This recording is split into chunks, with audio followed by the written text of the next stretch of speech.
একটা প্রশ্ন করি। ভাবুন তো, যদি এমন এক শক্তিশালী রাক্ষস থাকে যাকে হত্যা করার কোনো উপায় নেই। না মানুষ, না পশু, না দেবতা, না অস্ত্র, না দিনে, না রাতে, না মাটিতে, না আকাশে।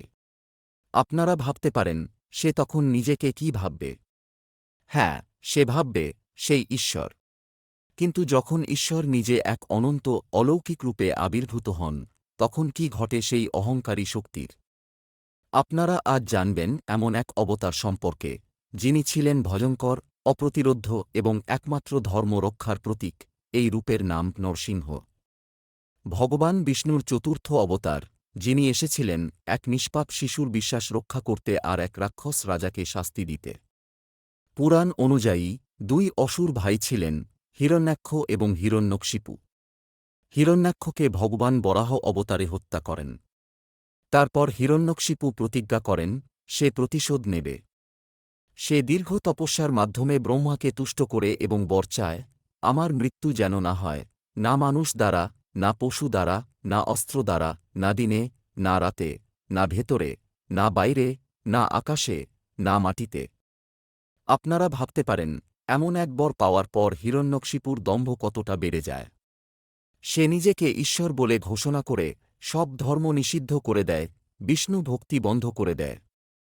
কিন্তু তার নিজের সন্তান প্রহ্লাদ, সে বিষ্ণুর একনিষ্ঠ ভক্ত।